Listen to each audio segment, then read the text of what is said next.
Hello good morning जोहार, मैं संजय और आप देख रहे हैं न्यूज झारखंड। समय हो चला है झारखंड की खबरों को जानने का, उनसे अपडेट होने का। तो चलिए जानते हैं आज की 25 मुख्य बड़ी खबरों को।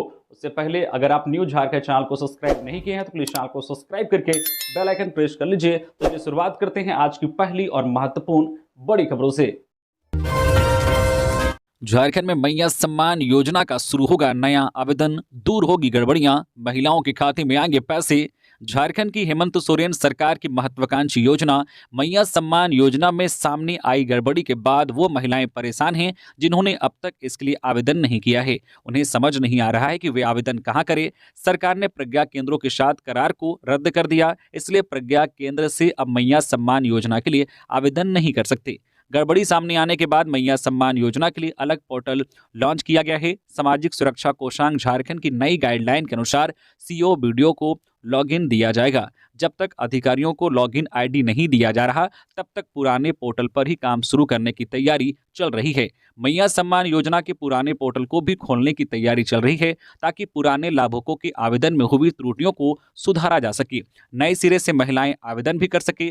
दरअसल बड़ी संख्या में ऐसी महिलाएं हैं जिन्होंने मैया सम्मान योजना के तहत अपना पंजीकरण करा लिया है, लेकिन उनके बैंक अकाउंट में पैसे नहीं आ रहे हैं। इनके आवेदन में कुछ सामान्य त्रुटियां रह गई होंगी जिसकी वजह से उन्हें पैसे नहीं मिल पा रहे हैं। सरकार चाहती है कि सभी लाभुकों को इस योजना का लाभ मिले, इसलिए पोर्टल को एक बार फिर से खोलने की तैयारी है। इसी बीच मैया सम्मान योजना में गड़बड़ी के बाद आवेदन की जांच रिपोर्ट समाज कल्याण निदेशालय ने सभी जिलों से मांगी है। किसी भी जिले ने अब तक निदेशालय को जांच रिपोर्ट नहीं दी है। जैक बोर्ड मैट्रिक और इंटर की तैयारी पूरी, 11 फरवरी से परीक्षा, बनाए गए 2100 परीक्षा केंद्र। झारखंड एकेडमिक काउंसिल जैक ने मैट्रिक और इंटर परीक्षा की तैयारी पूरी कर ली है। इस वर्ष परीक्षा में शामिल होने वाले परीक्षार्थियों की संख्या में वृद्धि हुई है। इस वर्ष मैट्रिक और इंटर की परीक्षा के लिए 2100 परीक्षा केंद्र बनाए गए हैं। मैट्रिक के लिए राज्य भर में 1305 केंद्र व इंटर के लिए 795 केंद्र बनाए गए हैं। इस वर्ष मैट्रिक और इंटर मिलाकर कुल 7,83,711 परीक्षार्थी परीक्षा में शामिल होंगे। वर्ष 2024 की तुलना में इस वर्ष मैट्रिक में 12,208 व इंटर तीनों संकाय में परीक्षार्थियों की संख्या में 5,267 की वृद्धि हुई है।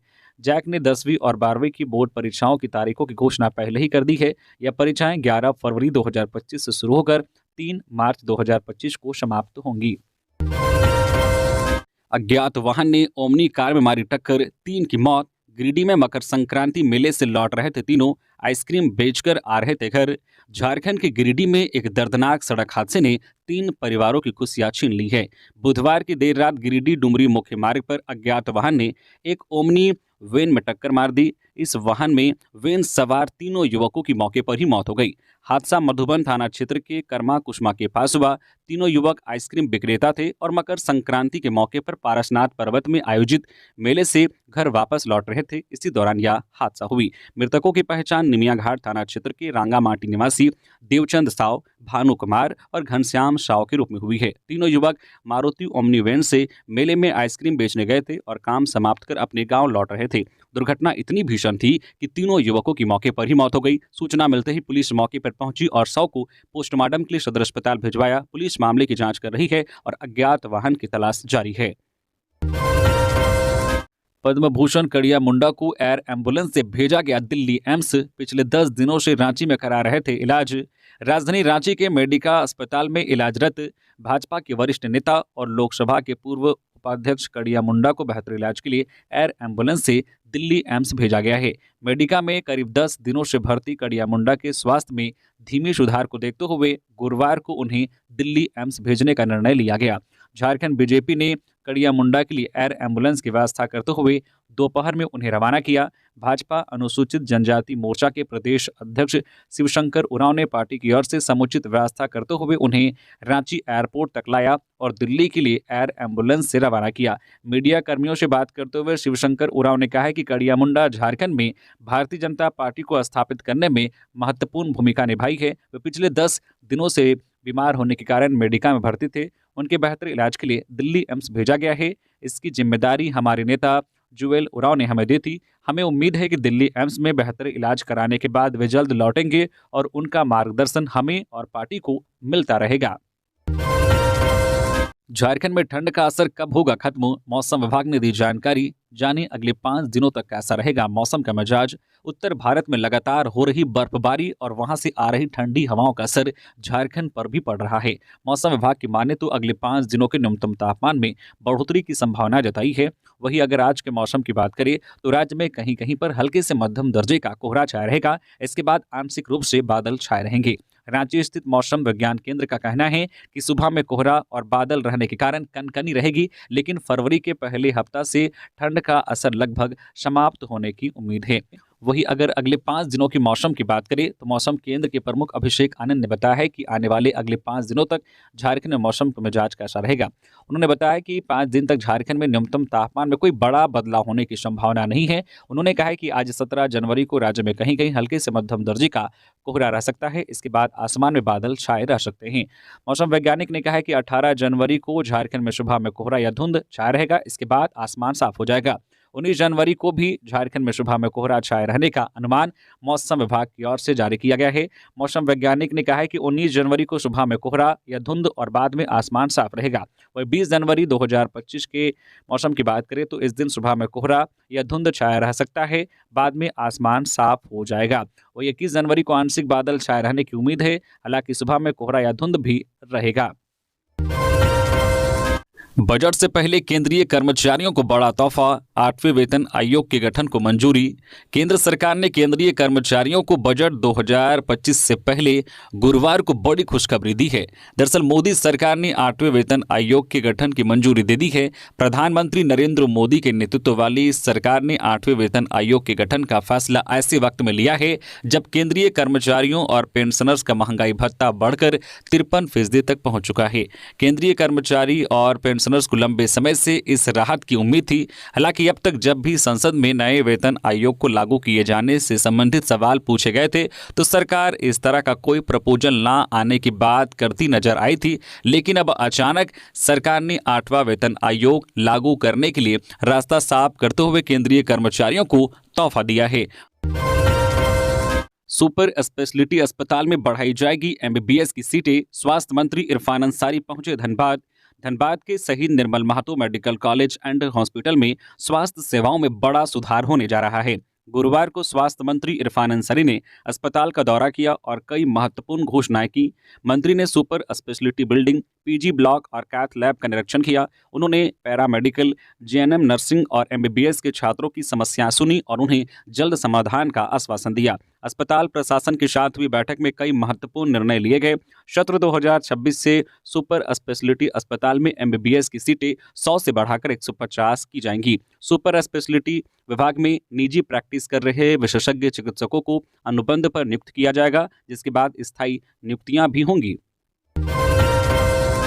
सही बिजली बिल नहीं तो बिलिंग एजेंसी पर होगी कार्रवाई। CMD ने दिया डायरेक्ट ऑर्डर। झारखंड ऊर्जा विकास निगम के CMD शाह राज्य सरकार के अपर मुख्य सचिव अविनाश कुमार ने निर्देश दिया है कि बिजली बिलिंग एजेंसी अगर सही तरीके से उपभोक्ताओं को बिल नहीं दे पा रही है तो उसे तत्काल रद्द करे। उसके स्थान पर पैनल में शामिल अन्य बिलिंग एजेंसियों को मौका प्रदान किया जाए। उन्होंने कहा है कि आम बिजली उपभोक्ताओं में 80% को ही बिजली बिल मिल पा रहा है। इसे बढ़ाकर उन्होंने बिलिंग 95% तक करने का निर्देश दिया। उन्होंने अधिकारियों को कहा है कि बिजली बिल से संबंधित शिकायतों का त्वरित समाधान करें। वे सभी विद्युत एरिया बोर्ड के GM व DGM के साथ ऑनलाइन समीक्षा बैठक कर रहे थे। नगर निकाय चुनाव को लेकर झारखंड हाईकोर्ट का आदेश, 4 महीने के अंदर शुरू करे प्रक्रिया। नगर निकाय चुनाव को लेकर दायर याचिका पर सुनवाई करते हुए झारखंड हाईकोर्ट ने राज्य सरकार को 4 माह के अंदर चुनाव कराने का निर्देश दिया है। गुरुवार को इस मामले की झारखंड हाईकोर्ट में सुनवाई हुई। इस दौरान कोर्ट के आदेश पर राज्य के मुख्य सचिव भी सुनवाई के दौरान मौजूद रहे। जस्टिस आनंद सेन की अदालत में सुनवाई के दौरान एक बार फिर सरकार की ओर से नगर निकाय चुनाव को लेकर चल रही तैयारियों की जानकारी दी गई। सरकार ने कोर्ट को OBC आरक्षण को लेकर चल रही ट्रिपल टेस्ट की अद्यतन स्थिति की जानकारी दी। प्रार्थी रोशनी खलगो व अन्य की ओर से दायर याचिका पर सुनवाई करते हुए कोर्ट ने सख्त निर्देश देते हुए 4 माह के अंदर प्रक्रिया शुरू करने को कहा है। अब बारकोड के माध्यम से ही कटा सकेंगे जमीन की रसीदें, मंत्री दीपक बिरुवा ने दिया निर्देश। मंत्री दीपक बिरुवा प्रोजेक्ट भवन स्थित अपने विभागीय कार्यालय में गुरुवार को सभी प्रमंडलीय आयुक्तों और विभागीय सचिवों के साथ वर्चुअल बैठक कर रहे थे।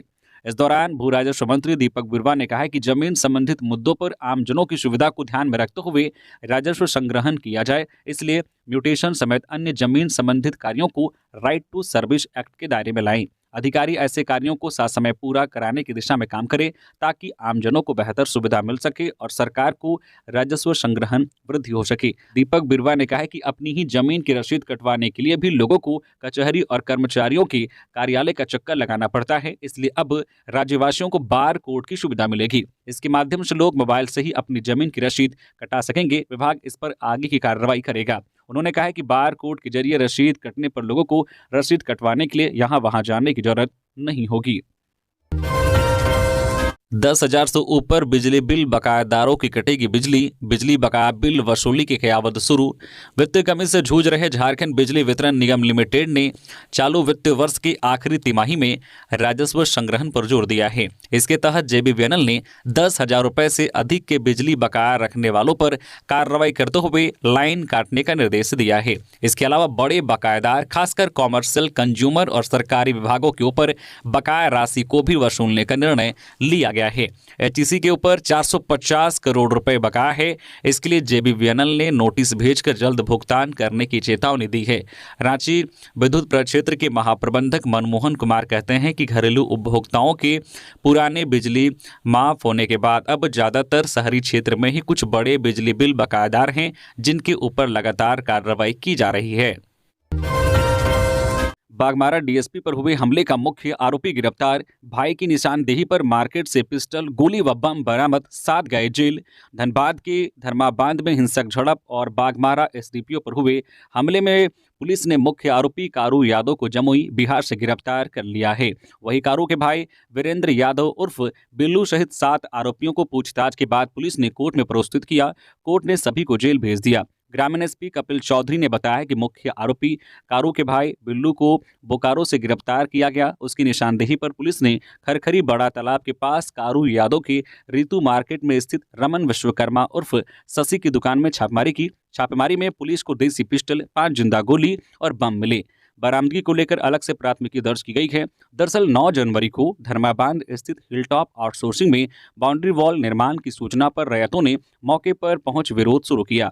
इसके बाद कंपनी समर्थक और रैयतों के बीच मारपीट शुरू हो गई। सूचना पर पहुंचे बागमारा डीएसपी पुरुषोत्तम कुमार सिंह पर कारू यादव के समर्थकों ने पत्थरों से जानलेवा हमला किया। घटना में डीएसपी के सिर और रीढ़ में गंभीर चोट आई है।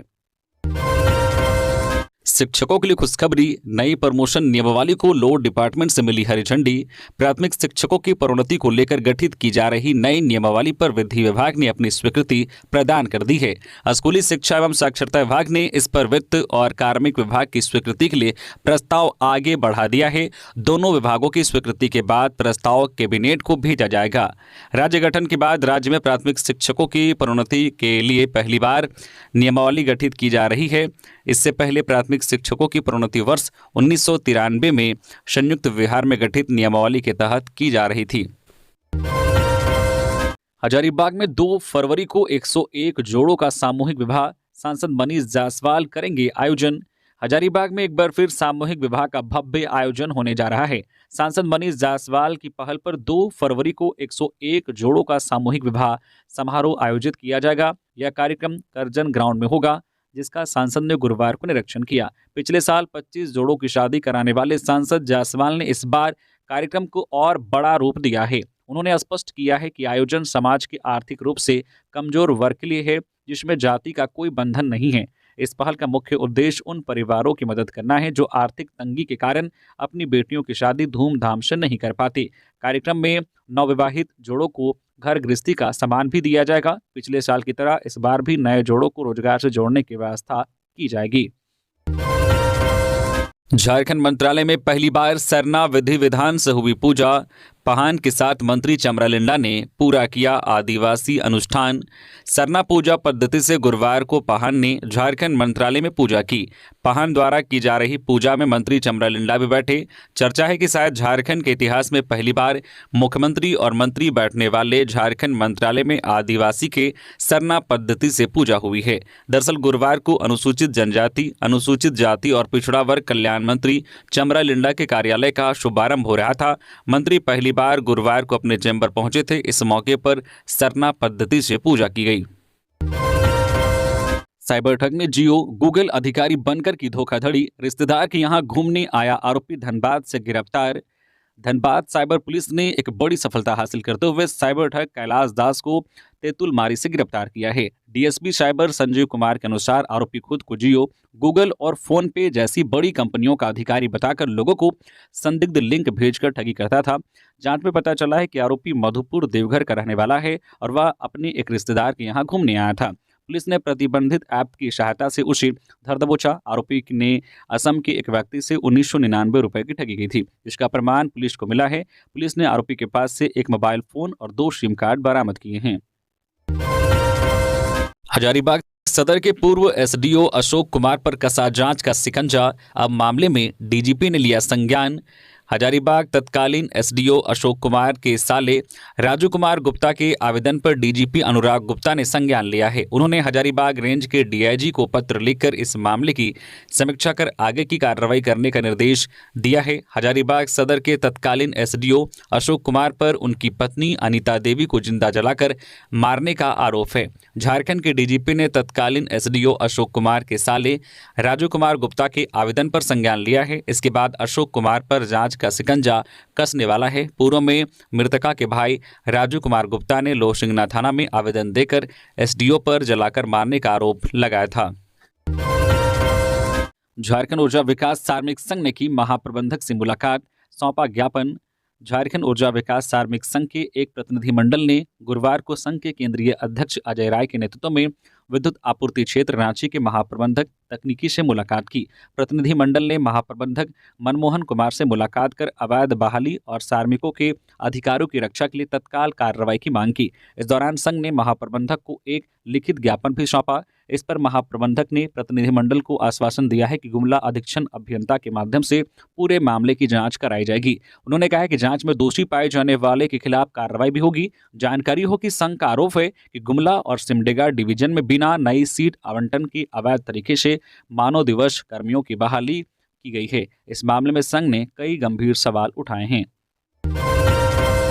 रांची से गायब हुई दोनों लड़कियों को पुलिस कर्नाटक से वापस लेकर आई। 5 आरोपियों को भी किया गिरफ्तार।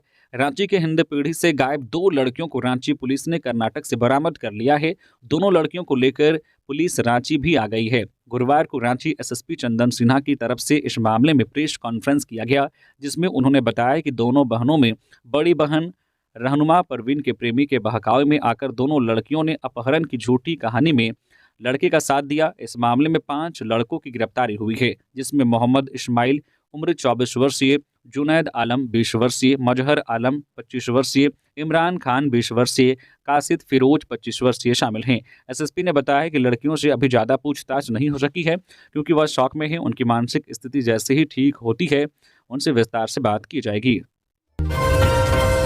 सरयू का सीएम को पत्र, कंबल और वस्त्र वितरण में हो रही अनियमितताओं के जांच की मांग।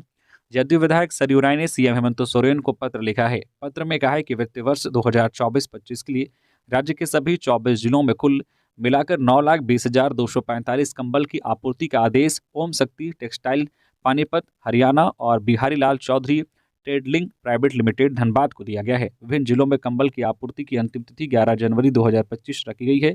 आपूर्ति का कार्य प्रारंभ हो गया है परंतु पूरा नहीं हुआ है। विभिन्न जिलों से जो सूचनाएं प्राप्त हो रही है उसके अनुसार कंबलों की गुणवत्ता निविदा की शर्तों के अनुरूप नहीं है। सरयू राय ने कहा है कि निविदा शर्तों के अनुसार ये सभी कंबल हैंडलूम द्वारा निर्मित होना चाहिए, पावरलूम द्वारा नहीं। परंतु जो कंबल वितरित किए जा रहे हैं वे पावरलूम से निर्मित हैं। निविदा शर्तों में यह भी कहा गया है कि कंबल में 70% ऊन के धागे होने चाहिए और बाकी 30% सिंथेटिक धागा होना चाहिए। इस कसौटी पर भी कंबल खरा नहीं उतर पा रहा है। अधिकांश कंबलों में ऊन की मात्रा 35% से 40% के बीच होने की शिकायत मिल रही है।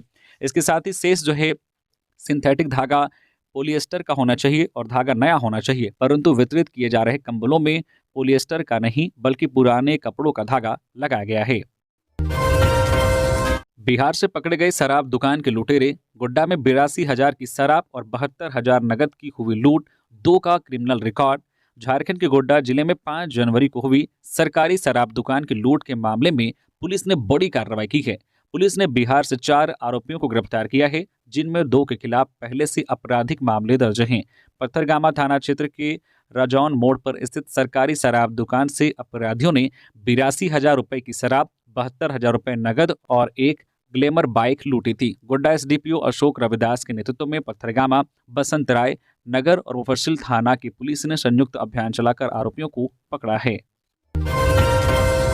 पंचायत स्वयं सेवकों ने सीएम का जताया आभार। राज्य स्तरीय पंचायत सहायक संघ के प्रदेश अध्यक्ष चंद्रदीप कुमार ने कहा कि राज्य सरकार ने गुरुवार को पंचायत सहायक के पद पर चयन की सारी प्रक्रिया पुनः प्रारंभ करने का निर्णय लिया है।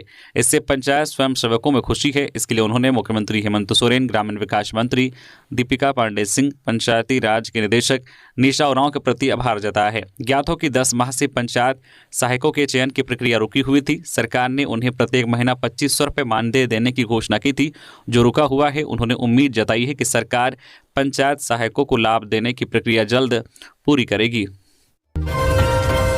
महाकुंभ के लिए रांची से शुरू हुई बस सेवा, टैक्सी भी मिलेगी। रांची से प्रयागराज के महाकुंभ मेले में जाने वालों के लिए सुखद खबर है। ट्रेनों में सीट नहीं मिलने पर श्रद्धालु बस से भी सफर तय कर सकेंगे। सड़क मार्ग का यह सफर करीब 12 घंटे का होगा। रांची के खादगड़ा बस स्टैंड से एक बस शुरू हो चुकी है और दूसरी चालू करने की तैयारी है। यह बस रात करीब 9:30 बजे रवाना होकर प्रयागराज अगले दिन सुबह 9:30 बजे पहुंचेगी। कई तीर्थयात्री प्रयागराज जाने के लिए वाराणसी की बस से भी यात्रा कर रहे हैं। इसी भीड़ को देखते हुए संचालकों ने प्रयागराज के लिए बस चलाई है। बताया गया है कि जल्द ही अन्य बस संचालक भी जो है प्रयागराज का सफर बस से कराएंगे। बस में तकनीकी खराबी के चलते यह सेवा अभी शुरू नहीं हुई है। बस स्टैंड संचालक राजू खान ने बताया कि 2 बसों के खुलने से श्रद्धालुओं को राहत मिलेगी। उन्होंने कहा है कि हर दिन यात्री प्रयागराज के लिए बस सेवा के बारे में पूछने आते हैं। बस संचालन होने से अब उन्हें राहत मिलेगी। साथ ही बता दें कि टैक्सियां भी कराई जा रही है बुक। महाकुंभ में जाने के लिए टैक्सी समेत अन्य ट्रैवल्स एजेंसियां भी टूर पैकेज उपलब्ध करा रही है। झारखंड सरकार से मान्यता प्राप्त ट्रैवल एजेंसियां प्रयागराज के लिए 40 टैक्सियां चलाने को तैयार है। यह व्यक्तिगत सफर से लेकर टूर पैकेज के लिए भी यह उपलब्ध कराई जा रही है। रांची डीसी मंजूनाथ भजंत्री ने जनता दरबार में सुनी लोगों की समस्या, मामलों को सुलझाने के लिए दिए निर्देश। रांची डीसी मंजूनाथ भजंत्री ने गुरुवार को जनता दरबार का आयोजन किया था, जहां उन्होंने जिला के शहरी एवं सुदूर ग्रामीण क्षेत्र से आए लोगों की समस्याओं को सुना। साथ ही देर शाम तक लोगों की समस्याओं को सुनते हुए जल्द निष्पादन के लिए उन्होंने संबंधित पदाधिकारियों को आवश्यक दिशा निर्देश दिए। गुरुवार के जनता दरबार में अवैध जमाबंदी, ऑनलाइन एंट्री में सुधार, स्वयं सहायता समूह के संचालन में विवाद, स्कूल कक्षा निर्माण आदि से संबंधित आवेदन आए। माता पिता करा रहे थे शादी, नाबालिग ने एसपी को फोन कर कहा नहीं करनी शादी, जज बनना चाहती हूं। पलामू जिले के मनातू के चक गांव में 11वीं की एक छात्रा की शादी की तैयारी हो रही थी, लेकिन छात्रा ने समझदारी दिखाते हुए पलामू एसपी रेशमा रमेशन को फोन कर मदद मांगी। छात्रा ने फोन पर रोते हुए कहा, मैम मेरे माता पिता मेरी शादी कराना चाहते हैं, लेकिन मैं पढ़ाई जारी रखना चाहती हूँ। पुलिस टीम ने छात्रा के परिजनों से मुलाकात कर 1.5 घंटे तक समझाया। परिजनों को बताया गया कि बाल विवाह न केवल कानूनी अपराध है, बल्कि बच्ची के भविष्य के लिए भी नुकसानदायक है। काफी समझाने के बाद परिजन राजी हो गए और बच्ची की शादी रोक दी गई। छात्रा की पढ़ाई जारी रखने की इच्छा को देखते हुए पुलिस ने उनकी आगे की शिक्षा की जिम्मेदारी ली है। छात्रा का 11वीं की कक्षा में नामांकन चक गांव के स्थानीय स्कूल में कराया गया। छात्रा ने 2024 में मैट्रिक परीक्षा 70% से अधिक अंकों के साथ पास की थी। ओडिशा वॉरियर्स ने बंगाल टाइगर्स को पेनाल्टी शूटआउट में दी मात, 3-2 का रहा स्कोर। रांची के मरांगगोम के जयपाल सिंह हॉकी स्टेडियम में चल रही विमेंस HIL के 5वें दिन ओडिशा वॉरियर्स और बंगाल टाइगर्स के बीच मैच खेला गया। 5वें दिन के मैच में ओडिशा वॉरियर्स और बंगाल टाइगर्स के बीच स्कोर 1-1 से टाई हो गया। इसके बाद पेनाल्टी शूटआउट में ओडिशा वॉरियर्स ने 3 गोल दागते हुए इस मैच में लगातार अपनी तीसरी जीत दर्ज कराई। इस बीच गिरते पारा के बीच दर्शकों का जोश चरम पर जा रहा था। जैसे जैसे मैच का रोमांच बढ़ता जा रहा था, दर्शकों के शोर और जोश आसमान छू रहा था। हॉकी के मैच का आनंद लेने के लिए बड़ी संख्या में रांची के अलावा गुमला, सिमडेगा से खेल प्रेमी मैच देखने पहुंचे थे। पूर्व सांसद स्वर्गीय रितलाल प्रसाद वर्मा की 21वीं पुण्यतिथि पर दी गई श्रद्धांजलि। कोडरमा लोकसभा के पूर्व सांसद स्वर्गीय रितलाल प्रसाद वर्मा की 21वीं पुण्यतिथि जमुआ के भंडारों में सादगीपूर्ण तरीके से मनाई गई। इस कार्यक्रम में मुख्य रूप से झारखंड सरकार के युवा खेल एवं नगर विकास मंत्री श्री दिव्य कुमार सोनू, जमुआ के पूर्व विधायक केदार हाजरा, पूर्व विधायक गांडे जयप्रकाश वर्मा, पूर्व विधायक राज धनवार, निजामुद्दीन अंसारी समेत सैकड़ों लोगों ने समाधि स्थल पर पुष्प अर्पित कर जन नायक को श्रद्धांजलि दिया। इस दौरान श्री सोनू ने कहा कि आज हम सब रितलाल बाबू के पुण्यतिथि पर श्रद्धा सुमन अर्पित करने आए हैं। जब स्वर्गीय रितलाल बाबू ने अंतिम सांस लिया था उस वक्त मैं ही उनके साथ था। भंडारों का यह प्रांगण हमें याद है। इनकी जलती चिता के समक्ष हमारे दिशोम गुरु ने इस परिवार के साथ चलने का संकल्प लिया था, वह बीच में टूट गया, लेकिन उन सभी सपनों को पूरा करने के लिए प्रणव वर्मा अपने मूल घर में वापस लौटे हैं। अब हम सब मिलकर उत्तरी छोटानागपुर में कुशवाहा जाति को जोड़ते हुए एक संगठन को मजबूत करेंगे ताकि हम सब मिलकर इनके सपनों को पूरा कर सके। कांग्रेस के नए मुख्यालय के उद्घाटन समारोह में शामिल हुई बड़कागांव की पूर्व विधायक अंबा प्रसाद। दिल्ली में नए कांग्रेस मुख्यालय के उद्घाटन समारोह में बड़कागांव की पूर्व विधायक अंबा प्रसाद बतौर राष्ट्रीय सचिव शामिल हुई। कार्यक्रम में संगठन के वरीय नेता कांग्रेस पार्टी के महासचिव केसी वेणुगोपाल ने पत्र प्रेषित कर पूर्व विधायक को उद्घाटन समारोह में शामिल होने का न्योता दिया था।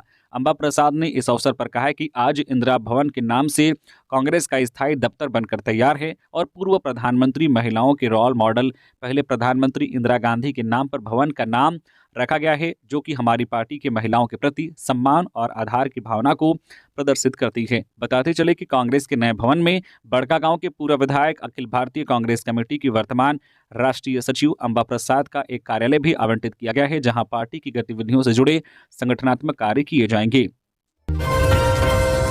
रामगढ़ में फॉर्च्यूनर और बाइक की भीषण टक्कर, एक युवक की मौत, आक्रोशित ग्रामीणों ने की फॉर्च्यूनर में तोड़फोड़। रामगढ़ जिले के कुज्जोपी क्षेत्र में एक दर्दनाक सड़क हादसा सामने आया है। रांची पटना मुख्य मार्ग NH-33 स्थित मुरपा 4 लेन पर फॉर्च्यूनर और पल्सर बाइक की जबरदस्त टक्कर में एक युवक की मौत हो गई, जबकि एक युवक जख्मी है। दोनों युवक पल्सर बाइक पर सवार थे। वही घटना से नाराज ग्रामीणों ने फॉर्च्यूनर में तोड़फोड़ की। मृतक की पहचान कुज्जू निवासी नितेश भुइयां के रूप में की गई है। नितेश भुइयां और गोलू नायक अपनी बाइक से चरण पहाड़ी धाम में मेला देखकर लौट रहे थे। 4 लेन पर चढ़ते ही रांची से हजारीबाग जा रही फॉर्च्यूनर कार से उनकी सीधी टक्कर हो गई। टक्कर इतनी भीषण थी कि दोनों वाहन बुरी तरह से क्षतिग्रस्त हो गए। कोडरमा में अज्ञात वाहन ने बाइक को मारी टक्कर, 25 वर्षीय प्रवासी मजदूर की मौके पर मौत, परिवार में मचा कोहराम। झारखंड के कोडरमा जिले में एक दर्दनाक सड़क हादसे में 25 वर्षीय युवक की मौत हो गई। डोमचांच थाना क्षेत्र के निरू पहाड़ी के पास कोडरमा जमुआ मुख्य मार्ग पर यह घटना हुई। मृतक की पहचान मथाडी निवासी आनंद कुमार के रूप में हुई, जो अशोक राम के पुत्र थे। घटना उस समय हुई जब आनंद कुमार अपनी बाइक से कोडरमा से डोमचांच की ओर जा रहे थे। रास्ते में एक अज्ञात वाहन ने उनकी बाइक को टक्कर मार दी, जिससे उनकी मौके पर ही मौत हो गई। सूचना मिलते ही डोमचांच पुलिस घटनास्थल पर पहुंची और शव को पोस्टमार्टम के लिए कोडरमा सदर अस्पताल भेज दिया। आनंद कुमार एक प्रवासी मजदूर थे जो दूसरे शहर में काम करते थे और कुछ दिन पहले ही अपने गांव लौटे थे। पुलिस मामले की जांच कर रही है और अज्ञात वाहन की तलाश में जुटी है। सीएम से मिले झामुमो जिला अध्यक्ष, दी 9 वर्ष की बधाई। झारखंड मुक्ति मोर्चा झामुमो के सिमडेगा जिला अध्यक्ष अनिल कंडुलना और जिला सचिव मोहम्मद सफीक खान ने रांची स्थित मुख्यमंत्री आवास में सीएम हेमंत सोरेन से शिष्टाचार भेंट की। इस मुलाकात के दौरान दोनों नेताओं ने मुख्यमंत्री को 9 वर्ष की शुभकामनाएं दी और संगठन को और अधिक मजबूत करने पर चर्चा की। साथ ही उन्होंने जिले की विभिन्न समस्याओं से मुख्यमंत्री को अवगत कराया। मुख्यमंत्री हेमंत सोरेन ने संगठन की मजबूती पर जोर दिया और नेताओं को संगठनात्मक कार्यों में सक्रिय रहने के लिए प्रोत्साहित किया। पाकुड़ में सांसद विजय हांसदा ने दिया बयान। झारखंड में नगर निकाय चुनाव को लेकर कही ये बात। झारखंड में नगर निकाय चुनाव जल्द होगा, इसके लिए राज्य सरकार रूपरेखा तैयार कर रही है। उक्त बातें पाकुड़ परिषद में राजमहल सांसद विजय हांसदा ने कही। मीडिया से बातचीत में सांसद ने कहा है कि नगर निकाय चुनाव में कई कारणों से विलंब जरूर हुआ है, लेकिन सरकार के संज्ञान में है। वही पाकुड़ में बिना टेंडर योजनाओं के कार्यों के निष्पादन कराने की जांच पर पूछे गए सवाल में सांसद ने कहा है कि इसकी जानकारी मिली है। बिना टेंडर वर्क की सूची हमें उपलब्ध कराएं। मामले में अधिकारियों से जानकारी ली जाएगी और जिले में ऐसा नहीं हो, इस संबंध में निर्देशित किया जाएगा। राज्य स्तरीय अंडर 17 बालिका स्कूली क्रिकेट ओपन ट्रायल 18 जनवरी को। स्कूली शिक्षा एवं साक्षरता विभाग, झारखंड सरकार, झारखंड शिक्षा परियोजना परिषद की ओर से खेलो झारखंड अंतर्गत राज्य स्तरीय अंडर 17 बालिका स्कूली क्रिकेट ओपन ट्रायल 18 जनवरी 2025 को होगा। साउथ रेलवे कॉलोनी मैदान चुटिया रांची में सुबह 8 बजे से ट्रायल का आयोजन किया गया है। इस ट्रायल में जिन खिलाड़ियों का चयन होगा वे 3 फरवरी से 7 फरवरी तक हरियाणा के पंचकुला में आयोजित होने वाली राष्ट्रीय स्कूली खेलकूद प्रतियोगिता के लिए अंडर 17 बालिका क्रिकेट टीम झारखंड की तरफ से खेलेंगी। तो ये थी झारखंड की टॉप बड़ी खबरें। इसी तरह से झारखंड की हर एक छोटी बड़ी खबर देखने के लिए प्लीज न्यूज झारखंड चैनल को सब्सक्राइब करके बेल आइकन प्रेस कर दीजिए, जिससे आपके पास झारखंड की हर एक छोटी बड़ी खबर का अपडेट आप तक पहुंचता रहे। तो अभी के लिए बस इतना ही, हमें दीजिए इजाजत, फिर मिलते हैं नेक्स्ट खबरों के साथ। धन्यवाद।